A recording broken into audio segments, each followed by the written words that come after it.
नमस्कार दोस्तों, stock market studies में फिर से एक बार आपको बहुत बहुत स्वागत है। तो आज मैं फिर से आपके सामने कुछ इंपॉर्टेंट कंपनी का अपडेट लेके आया हूँ और इस वीडियो में बहुत सारे इंफॉर्मेशन के साथ साथ कुछ गुड न्यूज भी है कुछ कंपनीज के ऊपर, वो भी मैं आपके साथ शेयर करूंगा। और उस न्यूज के बेसिस में मुझे लगता है कंपनी में अपकमिंग टाइम्स में कुछ अच्छा खासा ग्रोथ होने का चांसेस जरूर दिखेगा। तो चलो एक एक करके सारे डिटेल्स आपके साथ शेयर करूंगा, तो इस वीडियो को लास्ट तक जरूर देखिए। और अभी तक अपने चैनल को सब्सक्राइब नहीं किया तो सबसे पहले सब्सक्राइब कर लीजिएगा और टेलीग्राम को भी ज्वाइन करके बेल आइकन को हिट कर दीजिएगा। तो फर्स्ट जो कंपनी है जिसके बारे में चर्चा करूं उसका नाम है सीएट लिमिटेड। देखिए सीएट आप सभी जानते हैं, हर जितने सारे आपको बाइक्स कंपनी दिखेगा, सारे के सारे बाइक्स कंपनीज में ज्यादा से ज्यादातर बाइक्स कंपनी में आपको सीएट का टायर दिखेगा। अगर एक बार मैं वेबसाइट विजिट करा तो तभी आपको सब कुछ क्लियर हो जाएगा कि सीएट इंडिया के जितने सारे टायर इंडस्ट्रीज कंपनी है उनमें से टॉप 4 रैंकिंग में है। क्योंकि नंबर 1 में है बालकृष्णन इंडस्ट्रीज, उसके बाद है एमआरएफ, उसके बाद है एपोलो टायर और फोर्थ पोजीशन में है सीएट टायर। इसका मार्केट कैप भी देखिए 8,800 करोड़ के आसपास है। इसका मतलब इस कंपनी का ग्रोथ होने का हाई पॉसिबिलिटी है। एक चीज अब याद रखना कि गाड़ियां कोई किसी भी कंपनीज का किसी भी कैटेगरीज के हो सकते हैं, चाहे पेट्रोल, डीजल, हाइड्रोजन, साथ ही साथ देखा जाए तो एलपीजी, पीएनजी, साथ ही साथ सीएनजी, कोई भी कैटेगरीज, ईवीज, कोई भी कैटेगरीज की गाड़ी आप देखने को मिलेगा। सारे के सारे गाड़ीज में आपको टायर्स के बिना कोई भी गाड़ियां चल नहीं पाएंगे। अभी टायर इंडस्ट्रीज तो आप कहेंगे सर, तो टायर इंडस्ट्रीज में तो बहुत तेजी से ग्रोथ होना चाहिए था, तो उतना ज्यादा ग्रोथ क्यों नहीं हो रहा है?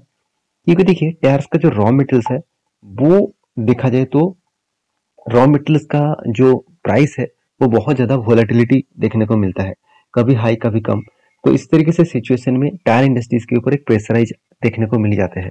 क्योंकि इसका सेल्स का डेटा दिखा दूं तो चलो सबसे पहले मैं एक वेबसाइट आपको विजिट करके एक बार दिखा देता हूँ और भी क्लियर हो जाएगा। देखिए यहाँ पे टायर इंडस्ट्रीज में इस कंपनी का जो जो प्रोडक्ट है आप यहाँ पे देख सकते हैं। तो कंपनी के सबसे जो इंपॉर्टेंट पॉइंट आप देख सकते हैं, hero, TVS, Honda, Suzuki, Yamaha, Mahindra. तो हर कोई स्कूटर में आपको दिखेगा। बाइक्स कंपनी कौन सा है? Royal Enfield, Bajaj, hero, Honda, Yamaha, TVS. और कार कौन सा कंपनी का है वो भी मैं आपको बता दूं। तो कार जो कंपनी है होंडा है, होंडाई है, महिंद्रा है, मारुति सुजुकी है, एमजी एमजी है और टोयोटा है। तो इतने सारे गाड़ी कंपनीज के टायर, मतलब इतने सारे कंपनीज इसी कंपनी का टायर खरीदते हैं। तो कहने का मतलब है कि सीएट एक ऐसे कंपनी है जो अपकमिंग टाइम्स में एक अलग लेवल का ग्रोथ कर सकते हैं। क्योंकि इस कंपनी के जो प्रोडक्ट है आप यहाँ पे देख सकते हैं, कौन सा गाड़ी में इसका प्रोडक्ट यूज किया जा रहा है वो भी यहाँ पे डिटेल्स में देख सकते हैं। तो कंपनी के जो सेल्स का डेटा है वहां पे कुछ चेंजिंग देखने को मिला है। जैसे कंपनी का सितंबर क्वार्टर्स के रिजल्ट आ चुके हैं और कंपनी ने धमाका जैसा रिजल्ट पब्लिश किया। फर्स्ट टाइम कंपनी 3,000 करोड़ तक सेल्स को इंक्रीज कर पाए।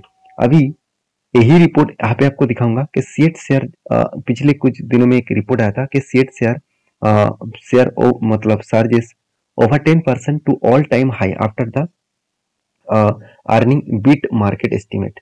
तो मार्केट का जो एस्टिमेट था वो एस्टिमेट को कंपनी बीट कर चुके हैं। और कंपनी ये भी बता रहा है कि प्रॉफिट जो ग्रोथ है वो 3,125% के आसपास देखने को मिला। इतना शानदार तरीके से कंपनी का प्रॉफिट ग्रोथ देखने को मिला है और जिसके चलते कंपनी में अच्छा खासा मैसिव जंप देखने को मिला। अभी कंपनी का प्रॉफिटेबिलिटी आप देखेंगे तो कंपनी का ऑब्वियसली पिछले साल में कितना प्रॉफिट हुआ था, सिर्फ 6 करोड़, और इस बार कितना 208 करोड़। इसका मतलब 3,000% से भी ज्यादा कंपनी का प्रॉफिट ग्रोथ देखने को मिला। तो यही कारण के वजह से शेयर में एक टाइम्स के हिसाब से देखा जाए तो अभी कंपनी जिस तरीके से काम कर रहे हैं अपकमिंग टाइम्स में एक अच्छा खासा धमाका देखने को मिलेगा। और देखिए जब पिछले 2 क्वार्टर्स में रिजल्ट आया था तब भी मैंने आपको एक ट्रेड मेंशन किया था, वो ट्रेड इजीली टारगेट आपको अचीव करके दिखाया और शानदार तरीके से ट्रेड था जो मैं आपको अभी दिखाऊंगा। उससे पहले इन्वेस्टर का क्या राय है वो देख लीजिए। देखिए एफआईएस, डीआईएस, हर व्यक्ति ने और पब्लिक, हर कैटेगरीज इन्वेस्टर ने इसके ऊपर निवेश करके रखे हैं क्योंकि वो जानते हैं इस तरीके से कंपनी को छोड़ दूंगा तो बहुत ज्यादा मतलब दिक्कत आ सकता है। तो मीरा एसेट जो ब्लू चिप फंड है उन्होंने उस फंड ने करीबन 10% के आसपास होल्डिंग बढ़ा कर रखे हैं। इतना ज्यादा होल्डिंग उन्होंने किया है। बाकी देखिए टाटा आई है, साथ ही साथ टाटा ग्रुप के भी है, साथ ही साथ प्रिंसिपल मिड कैप फंड है। तो इस तरीके से अलग अलग फंड्स मतलब इस कंपनी के ऊपर निवेश करके रखे हैं। अभी इस कंपनी के चार्ट के बारे में बात करूँ तो देखिए, ध्यान से देखना इस चीज को। तो मैंने एक ट्रेड मेंशन किया था, वो क्या था, एक कफ विद हैंडल पैटर्न, और उसका एंट्री लेवल था। आप देखेंगे तो पिछले जो मतलब पिछले सालों में जो नवंबर मंथ था उस टाइम में यहाँ पे एंट्री लेवल था। और तब मैं आपको मतलब इस वीडियो को शेयर भी किए थे। अब मेरा पुराना सब्सक्राइबर है तो आपको पता है। तो इसके बाद देखिए, एक शानदार तरीके से करेक्शन हुआ। जब करेक्शन हुआ था तो मुझे बहुत सारे दोस्त ने मुझे क्रिटिसाइज भी किए थे कि सर आपने जो ट्रेड यहाँ पे मेंशन किया है वो बहुत बेकार स्टॉक है, बहुत बेकार आपने एनालिसिस किया। देखिए, आपके बात सही भी है, मैं ऐसे नहीं कहूंगा कि आपके बात गलत है, क्योंकि देखिए मेरा मेरा काम है एनालिसिस करके काम करना। क्योंकि हर एनालिसिस परफेक्ट हो तो मुझे तो 100% रिटर्न मिल जाएगा। तो कभी ऐसे होगा नहीं, कोई व्यक्ति आपको बता रहा है कि 100% ही आपको प्रॉफिट मिलेगा तो वो आपको गलत बता रहा है मेरे हिसाब से। क्योंकि मुझे प्रेडिक्शन के वाइज मुझे भरोसा था कि आज नहीं तो कल वो कंपनी फिर से रिकवरी करेगा। और ऑब्वियसली उसके बाद देखिए किस तरीके से कंपनी रिकवरी किया और टारगेट भी अचीव किया। और टारगेट कोई छोटा मोटा टारगेट नहीं दिया, 50% के आसपास टारगेट दिया। और वो भी कितने दिनों में दिया, चलो मैं आपको दिखा भी देता हूँ। अगर मैं एंट्री लेवल से टारगेट तक देखूँ तो ऑलमोस्ट ऑलमोस्ट 227। इसका मतलब एक साल भी नहीं लगा उसके अंदर अंदर, एटलीस्ट देखा है तो 9 मंथ्स के आसपास। तो सोचिए, 9 मंथ में 50% का रिटर्न मिलना क्या आपके लिए कम है? मेरे लिए तो बेस्ट है। तो फिलहाल के लिए थोड़ा सा इंतजार करना, कोई नया मौका मिले तो मैं जरूर आपके साथ शेयर करूंगा। नेक्स्ट जो कंपनी है जिसके बारे में चर्चा करूं, उसका नाम है लक्ष्मी ऑर्गेनिक्स लिमिटेड। तो लक्ष्मी ऑर्गेनिक इंडस्ट्रीज लिमिटेड जो एक केमिकल सेक्टर से बिलोंग करते हैं, और जो मतलब इथाइल जो एसिटिक एसिड है वो ही प्रोडक्ट इस कंपनी मैन्युफैक्चरिंग करते हैं। तो कंपनी एक स्पेशलिटी केमिकल्स बनाने वाला कंपनी है, जिसके चलते है कंपनी के ऊपर आज भी प्रेशराइज देखने को मिला। क्योंकि सिर्फ यही कंपनी ही, हर स्पेशलिटी केमिकल्स कंपनी के ऊपर आज बहुत बुरी तरीके से हालत खराब हो रहा है। क्योंकि ग्लोबली मार्केट में जो इसका प्रेजेंस था, मतलब स्पेशलिटी केमिकल्स का जो डिमांड था वो घट चुके हैं। डिमांड घटने के पीछे एक ही रीजन है, वो है China. China all over global market में प्रोडक्ट को क्या कर रहा है, वो मतलब कंपनी ये बता रहा है कि सॉरी, चाइना ये कर रहा है कि खुद का जो स्पेशलिटी केमिकल्स का जो प्रोडक्ट है वो सस्ते प्राइस में ऑल ओवर ग्लोबल मार्केट में वो बेच रहा है। जिसके चलते है इंडियन मार्केट को वो थोड़ा सा प्रेशराइज देखने को मिला है। फिर भी मैं एक चीज आपको बताना चाहूंगा, कंपनी में इस खराब सिचुएशन में भी ऐसे नहीं कि पूरा का पूरा सेल्स बेकार कर दिया, ऐसे बिल्कुल नहीं। कंपनी का सेल्स कंटिन्यूसली हो रहा है, सेम रेंज में हो रहा है, छोटा मोटा इधर उधर करेक्शन हो रहा है। फिर भी कंपनी देखिए प्रॉफिट को 50% प्रॉफिट मतलब करेक्शन देखने को मिला। उसके पीछे दो रीजन है। देखिए, पहली रीजन जो है, कंपनी के ऊपर यहाँ पे जो इस बार टैक्सेशन दिया गया वो ज्यादा है। मैंने आपको बहुत बार बोल चुका हूँ, जब जब कंपनी का प्रॉफिटेबिलिटी कम हो जाता है सेल्स के मामले में, मतलब ऑपरेटिंग प्रॉफिट कम हो जाता है, तो उस टाइम टैक्सेशन ज्यादा पेमेंट किया जाता है कंपनीज को ठीक ठाक लेवल में लेके आने के लिए, थोड़ा सा शेयर को गिराने के लिए। क्योंकि शेयर अगर नहीं गिराएंगे तो बड़े से बड़े इन्वेस्टर कैसे निवेश करेंगे। तो इस बात को आपको याद रखना है। और रही बात इस कंपनी के ऊपर कुछ दिनों से अगर डिलीवरी का डेटा दिखा दूं तो मुझे कुछ वीकनेस देखने को मिला था। क्यों? क्योंकि कंपनी के ऊपर उससे पहले आप डेटा देखेंगे तो कंटिन्यूसली 40 से 50% के आसपास डिलीवरी देखने को मिला था। क्यों? क्योंकि कंपनी के ऊपर एक शानदार तरीके से पैटर्न क्रिएट हुआ और टारगेट होने के बाद ही कंटिन्यूसली सेल ऑफ हो रहा है। तो और कंटिन्यूसली सेल ऑफ होने के कारण जो डिलीवरी का जो परसेंटेज है वो यहाँ पे कम हो चुके हैं। अभी मैं वही चीज मैं आपके साथ शेयर करूं तो आपको पता चलेगा। आप देखेंगे, देखिए यहाँ पे क्या हुआ, इस लेवल को टच किया और उसके बाद देखिए किस तरीके से शानदार तरीके से एक अचीवमेंट किया। तो मैंने आपको ये भी मेंशन किया था, मेरे एंट्री लेवल कुछ इस जगह पे था, क्योंकि इस लेवल में मैंने एंट्री लिया था और मेरा टारगेट यहाँ तक था। क्यों? क्योंकि यही लेवल कंपनी के लिए एक स्ट्रांगली एक रेजिस्टेंस बना था। क्योंकि बहुत बार इसको रिटेस्ट किया, एक बार दो बार, और देखिए फिर से एक बार यहाँ पे रिटेस्ट करके टारगेट अचीव किया। तो मैं इंतजार कर रहा हूँ इस कंपनी के ऊपर एक बिग एंट्री लेने के लिए। वो एक शोल्डर कम हेड कम शोल्डर बनने जा रहा है। इस शोल्डर को कंप्लीट करे तो मैं जरूर यहाँ पे एक एंट्री जरूर लूंगा, और उस एंट्री लेवल मुझे बड़ी तरीके से एक टारगेट भी दे सकते हैं। और मेरे हिसाब से अगर यहाँ पे एंट्री लेवल मिलता है तो नेक्स्ट लेवल 385 तक जरूर जाएगा। क्योंकि यही इसका स्ट्रॉन्ग एक रेजिस्टेंस कम सप्लाई जोन है। क्योंकि यहाँ से कंपनी के ऊपर एक बिग जर्नी करेक्शन देखने को मिला है। तो बाकी जब एंट्री होगा तो मैं आपके साथ जरूर शेयर करूंगा, तो उसके लिए थोड़ा सा इंतजार आपको करना पड़ेगा। तो लक्ष्मी ऑर्गेनिक के ऊपर एक न्यूज आया था जिसके चलते एक बिग जंप देखने को मिला था। अगर वो वीडियो आपने नहीं देखा तो आप प्रीवियस लक्ष्मी ऑर्गेनिक का वीडियो देख सकते हैं। आप मेरे यूट्यूब साइट में जाइए और सर्च बटन में जाकर लक्ष्मी ऑर्गेनिक लिखिएगा, आपको सारे वीडियोस मिल जाएगा। तो नेक्स्ट जो कंपनी है जिसके बारे में चर्चा करूं उसका नाम है जोमेटो। देखिए जोमेटो के ऊपर बहुत सारे लोगों का जो भरोसा हट गए थे वो धीरे धीरे करके भरोसा आना भी स्टार्ट हो चुके हैं। देखिए जोमेटो एक फूड डिलीवरी कंपनी है और फूड डिलीवरी कंपनी इसके ऊपर जिस तरीके से प्रेशराइज देखने को मिला था, क्योंकि कंपनी बिग लॉसेस कंपनी था और लॉसेस से कंपनी फर्स्ट टाइम प्रॉफिट में आया। तो यही देखकर हर हर कोई हैरान है, क्या सही में कंपनी आगे बढ़ सकता है, क्या सही में कंपनी आगे चलकर बड़ा कुछ कर सकते हैं। तो मैं एक पॉइंट्स में आपको साथ शेयर करूं कि जोमेटो का जो बिजनेस मॉडल्स है वो बहुत स्ट्रांग है, बहुत स्ट्रांग। क्यों?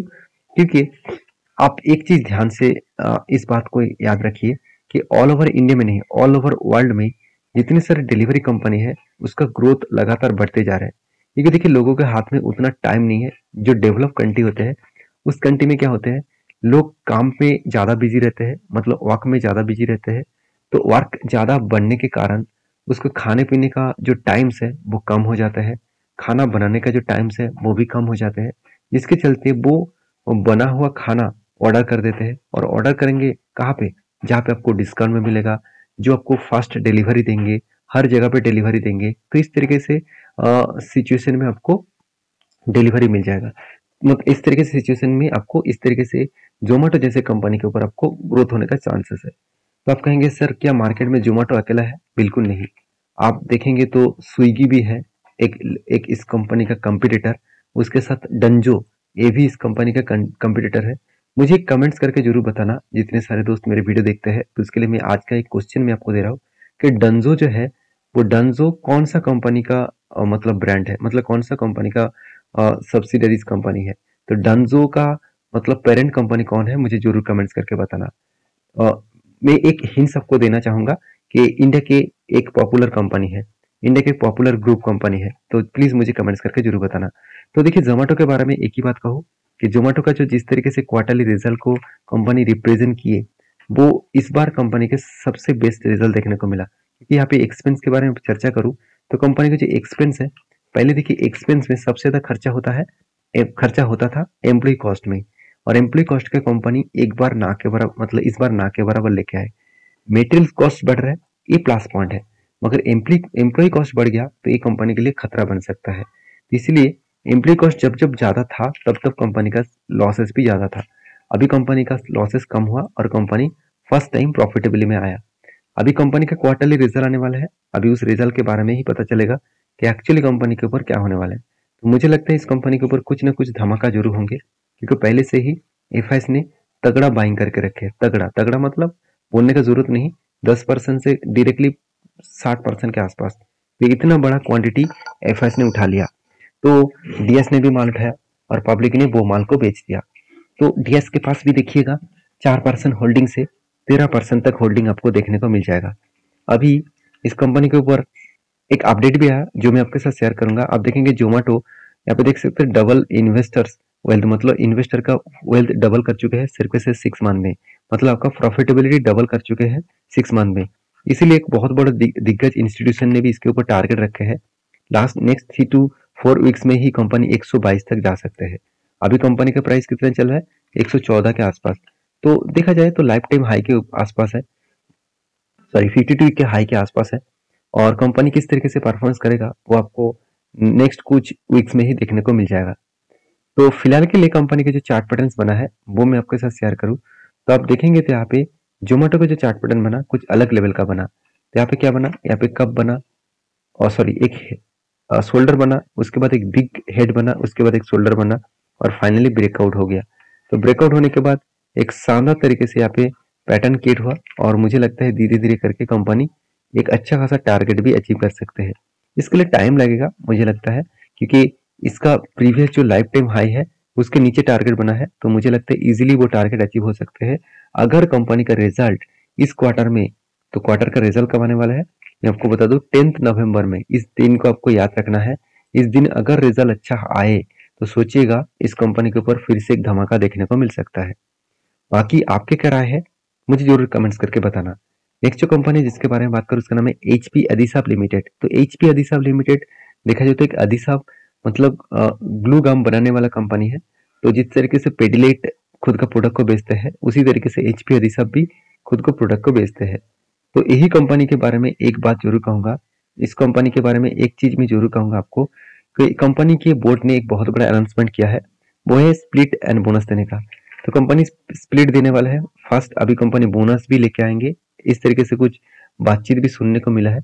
तो अभी तक फाइनली वो डिस्कशन नहीं किया गया, सिर्फ स्प्लिट अनाउंसमेंट फाइनली हो चुके हैं। 9 नवंबर में आपको स्प्लिट मिलेगा और वो भी हर एक शेयर के बदले आपको 5 शेयर मिलेगा। तो वीडियो में अगर जानकारी आपको अच्छा मिले तो प्लीज लाइक करना, और किसी भी कंपनी के ऊपर काम करने से पहले आपका रिसर्च जरूर करना होगा, आपको स्टडी करके आपको रिस्क को मैनेज करके काम करना होगा। क्योंकि मेरे वीडियो आपको कोई भी बाय एंड सेल के लिए बताया नहीं जा रहा है, आपको सिर्फ एजुकेशन पर्पस में आपके साथ शेयर किया जा रहा है। आपको शेयर के बारे में जानकारी अच्छा मिले तो प्लीज लाइक करना, दोस्तों के साथ भी शेयर करना। मिलते नेक्स्ट वीडियो में, थैंक यू।